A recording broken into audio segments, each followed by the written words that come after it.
Jordan, before we look ahead to MLS Cup here, big win over LAFC. A lot of media people in the national audience saw it as an upset.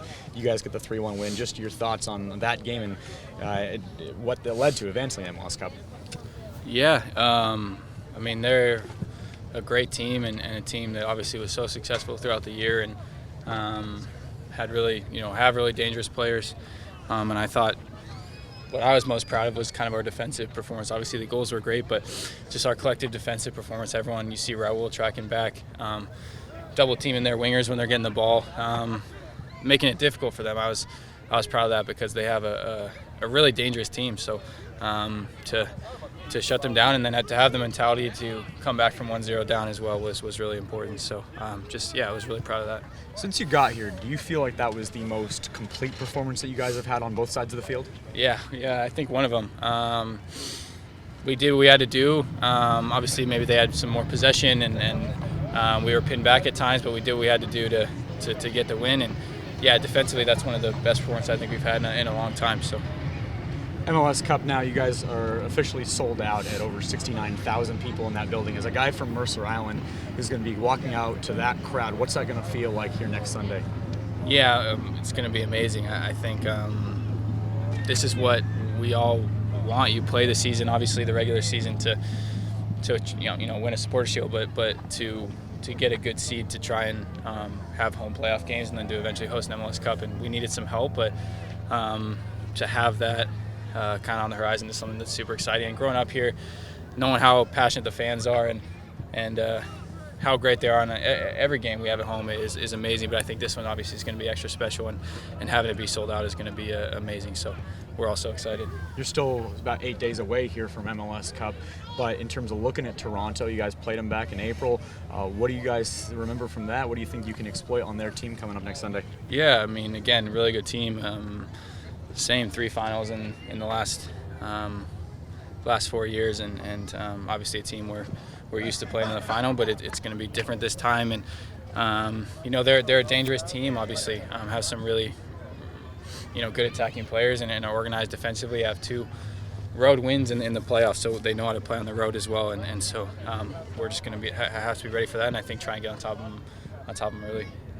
With the change in the playoff, single elimination, do you notice any mentally or physically differences from the 2016 experience? Yeah, I think it's a lot quicker. It goes a lot faster. The games are maybe a little bit more exciting because it is just one game and you're done. So there's no real, maybe in a game where you're playing on the road, or either way, and just it could have been a different kind of tactics going into a game because you maybe just try to like the LAFC maybe would have been a different tactic. Potentially, just if there was another game on the horizon, to play at home, you kind of treat it a little bit differently. But if it's a win or go home, you gotta go out and try and win the game. So I think.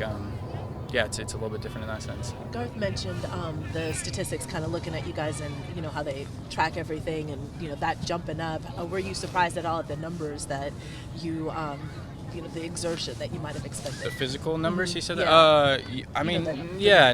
Not surprised. I think that's kind of what we needed to do to win the game, and that was our mentality. Was we were going to go down and work hard and give everything we could to try to win. I think everyone did that. You looked around; it was just an absolute complete performance. So, I imagine you were watching Toronto, Atlanta. What's going through your mind when you see De Leon score that, and then you see them see out the game, and you realize that you're actually going to be hosting this? Yeah, I think we were all Toronto fans that night, and had some guys over to watch the game, and we were all really excited, just knowing what that meant. For this club, for this city, we have an opportunity to do something really special now, and we're excited that we're having it at home, of course. I'm sorry if you answer this already. Hi, Jane. How are you? What does it mean to you, growing up here and just being a part of soccer in Seattle and being a sellout and, the week that you're going into, it's got to be a pretty awesome amazing feeling. I think we're all really excited about it, and growing up here, something I've always dreamed of. I think a lot of people here have dreamed of having an MLS Cup here, and I think we were close in 2016. If Montreal had won, we would have hosted, and now to have this, it's really exciting, and I think you feel the buzz already that's going around the city. So yeah, it's going to be an amazing experience. I was told that after the matches that you meet with kids who have the similar Diabetes. Type 1 well, yeah. Oh, disease, yes. Disease, Yeah, is that disease, the right yeah, term? Okay. yeah. But what's like the biggest question that they ask you, or kind of what's that moment like for you after games? Yeah, it's super special. I think something that I started when I started this foundation, and it's just amazing for me. It gives me, something else to play for. Almost playing for a little bit of a bigger purpose there to try to inspire these kids, and yeah, they just the questions differ, but a lot of them are how do you manage your blood sugar during games and stuff like that, and I just try to give them tips and hopefully just be an inspiration to them to keep pushing for whatever they want to do. How do you manage? I know you've written some things about it, but how do you manage, especially through this playoff format? Yeah, I don't do anything different. I have a routine that I have going into games of what I want my blood sugar to be at and the foods I eat and all that kind of stuff. So I've got into a routine of kind of how to manage it over the years, and yeah, just kind of stick to that. When were you best? Like when did you really lock in and okay, now I know how to do this? I've had it since I was 9, so have had a lot of practice, and it is a trial and error kind of thing. I think the last couple of years have been really good. I think the jump from college to the professional level was difficult in some ways because the adrenaline level of playing affects it a little bit, and so I had to figure out how to manage that. But I think coming back this year has been a big one where I've felt really good, and I don't feel it affecting me, and so yeah, it's been affected me as much, so it's been really good. Jordan, since you started playing for the Sounders, how important has the community involvement piece been for you as a guy who's a hometown guy? Yeah, really important. I mean, I love this city, and the outreach that this club does in a lot of ways is really special. I think Adrian does a really good job with that, and the Ray Foundation and all that stuff, and then just me trying to get out, like, a lot of my work is with type 1 diabetics, but in any way I can to get out and help the community is special, and I think this club does a really good job promoting that. I think like a month ago you had a post on Instagram, you were with Russell Wilson at Children's. How did you get involved with that, and how was that special to you as well? Yeah, definitely. I mean, me and Steph went over there, and that was just through our community department, and we have some amazing people in that department that help set this stuff up and have really big hearts and want to help kids, and it's amazing to use sports as a platform to do that. I think that's one of the coolest parts of being a professional athlete. It seems like you and Nico have really complementary skill sets. Like he likes to make those passes, you like to run.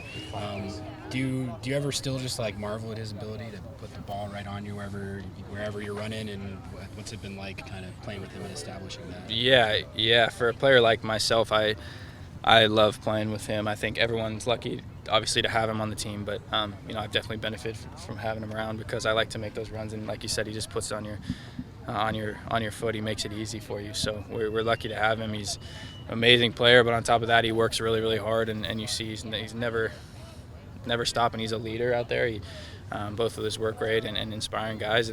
But yeah, his passing ability is amazing, and for me, I think especially it's been really helpful. As a fellow goal scorer, how much would you say you've learned from playing with Raul? Do you pick his brain a lot, or watch a lot of Yeah, no, not too much. It's just we don't talk a ton about it, but watching his ability, I mean, finishing inside the box is some of the best I've ever seen. He's just so clinical when he gets a chance, and you saw those with his 2 goals. They're not easy finishes, and he makes them look easy, and yeah, he's just trying to. Obviously, I'm playing out wide now, so it's a little bit different, but definitely an area where I want to keep getting better. I felt like I've improved on is kind of finishing inside the box, and watching him, it's a great example. So, did you have any have to get adjusted to each other, you and Raul, or maybe even get adjusted to somebody else scoring type of thing? No, I mean, I'm all about the team and whatever I don't. If we win, that's what matters, But yeah, I think a little bit. It was my first time playing with him. Obviously, he came halfway through last year when I was injured, so this year was my first time playing with him. So learning his movements a little bit and where he likes to make runs. Obviously, getting down the line, trying to find him is my main focus because he'll put the ball in the back of the net. So for me, yeah, just learning his movements a little bit has been at the start of the year was a little bit of a process, but I think that we're all gelling really well right now, and it's exciting. Talking a little bit about the off the field, you obviously have the experience of 2016 MLS Cup.